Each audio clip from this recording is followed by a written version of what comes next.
Bitcoin yesterday, actually, this is some news I just saw that came out today from yesterday, crashed down to under $9,000 on the Bitmex Tether spot parity chart here.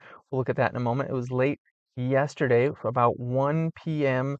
Yesterday until 4 p.m. yesterday. Bitcoin was trading on this chart for significantly less than the value of Bitcoin, and it went down as low as about $9,000 for a very short period of time. These are 30-minute candles. If we get down to like 10-minute candles, you can see for 10-minute periods at a time, it was trading under $50,000 and wicked down as low as that for a while. Yesterday, this is the real chart now, to US dollar and Bitstamp. How did that affect us yesterday at 1 o'clock? Let's see. There we are.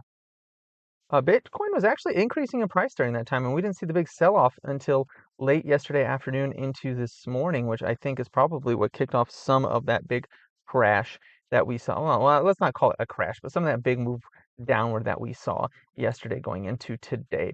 And if you look here, today's action actually kept us inside of this upward ascending channel that I drew on the chart. I didn't actually intend for this to be the actual upward ascending channel on Bitcoin. It just sort of happened that way. I put it here as a placeholder just in case price started turning around here, and it looks like it did that, and it's following this channel exactly for the time being. We'll see here at this point if it's going to continue this sort of pattern. I would expect Bitcoin to come down to about that $63,000 level at some point, touch the bottom of this channel.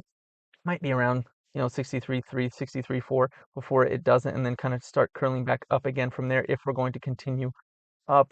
If this level here at 62,333 does not hold, however, we'll be coming down to that $60,000 mark off of this liquidity right here that we've built. So that's what happened today with Bitcoin. I just thought I'd bring up that news as well. But the price action and how well it stayed into my channel today, that was pretty nice. I'm pretty happy with that prediction there, and it worked out quite nicely. Let's take a look at the miners really quick. They ended the day not nearly as bad as they started the day. If you remember earlier this morning, it was like double digits for several of them.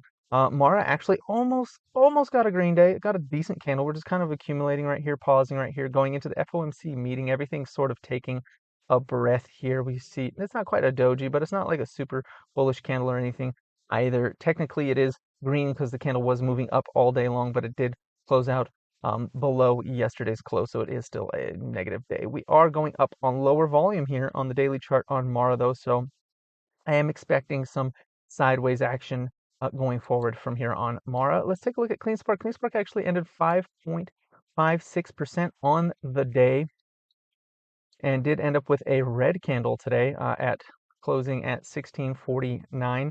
We went right back to $15 and wicked right up from there. Like, the buyers really do not want to give up that $15 level. So that means, okay, this is what makes it scary. So this is a great candle. I love this candle, this big wick on the bottom. Perfect. If tomorrow is a green candle, that would be awesome. The thing to be scared of, or the thing that I am scared of, you don't necessarily need to be scared of, because this is not financial advice nor a suggestion to buy, sell, or hold any assets whatsoever. But if this thing goes under $15, there's a lot of buyers buying it at $15. Okay, that means that if it gets through $15, that the buyers are exhausted. There aren't any left. And if it goes through that, I am expecting it to not just go to $13.50. I'm thinking it might go immediately straight crashing down to $11 if it goes through $15, because this is such a strong level and there's so much buying happening at this level. I think if it gets through the 15 level, I think we're going to be having a bad time. Now let's bring up the volume profile real quick, and I think that would show us exactly. Yeah, there's a big empty gap all the way down to 1080. See this on the left side of the screen? So if we get under 15, if we go under this and close under this, there is no volume here. This is just an empty pocket all the way down to $11. And that's going to happen real fast, like one day, maybe even like in an hour or less.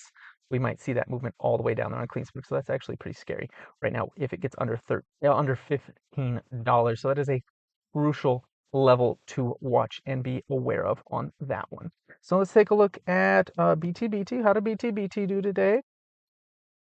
It's very, very, very flat. It's down 1.38%. We're still hanging out on that megaphone line right now. Not much going on here. It's not really doing anything. What about Bitfarms? Bitfarms is actually up today a tiny, tiny bit.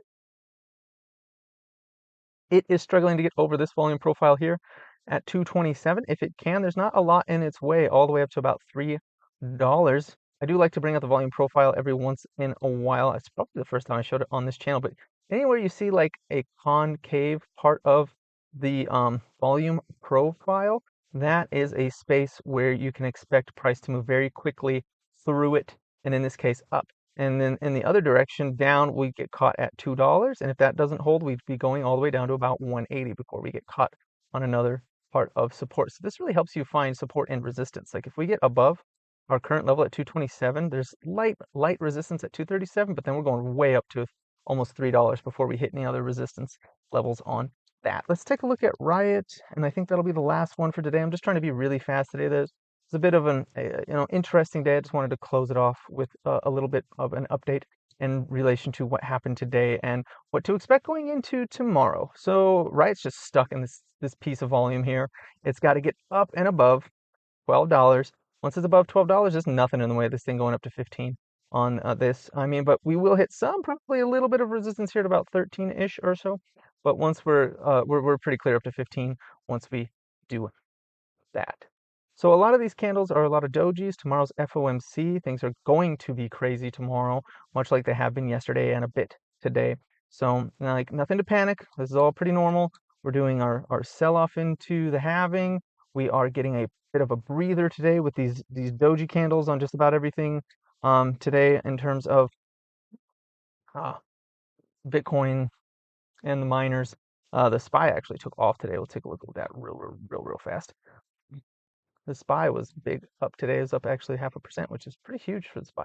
So that was pretty interesting up there. We are like really just knocking on all-time highs again for the SPY. It was like unnecessarily strong today. Anyways, that's all I've got for you today. It's just a quick update on Bitcoin and the miners. With that said, please like, comment, and subscribe, and have a profitable day.